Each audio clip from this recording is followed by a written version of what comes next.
जब मैं 1 महीने की काम की वजह से बाहर थी और अपने पति से नहीं मिल पाई थी, तो एक रात मैं चुपचाप आधी रात को ही घर वापस आ गई।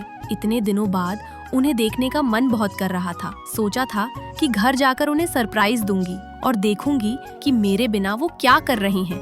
लेकिन जैसे ही घर ने कदम रखा, सब कुछ उल्टा पुल्टा पड़ा था। घर में कोई नहीं था। एक पल को तो लगा जैसे घर में चोरी हो गई हो। कमरे में सिर्फ मेरी बेटी गहरी नींद में सो रही थी। आधी रात को मेरे पति भी घर पर नहीं थे। उस वक्त दिमाग में बस यही चल रहा था कि जो सरप्राइज देने आई थी, कहीं वो मेरे लिए डर ना बन जाए। फिर मैंने सोचा पहले थोड़ा घर ही संभाल लेती हूँ। सच कहूँ तो मेरे बिना कुछ ही दिनों में घर की हालत बिगड़ गई थी। तब मुझे फिर से एहसास हुआ कि औरत घर से दूर रह सकती है, लेकिन घर औरत के बिना नहीं चल पाता। असल में घर न मर्द का होता है न औरत का। घर उसी का होता है जिसे गंदगी देखकर चैन नहीं आता। सोफे पर कपड़े फैले थे, हर तरफ सामान बिखरा था, गंदे कपड़ों का ढेर लगा था। मैंने सफाई शुरू की तो समझ आया कि अगर काम करने बैठ जाओ तो घर का काम कभी खत्म ही नहीं होता। 2 लोगों का घर होते हुए भी सब कुछ जैसे एक ही इंसान को संभालना पड़ता है। बच्चा, घर, जिम्मेदारियां और खुद को भी। हम औरतें अक्सर सब कुछ संभालते संभालते थक जाती हैं, लेकिन फिर भी चुप रहती हैं,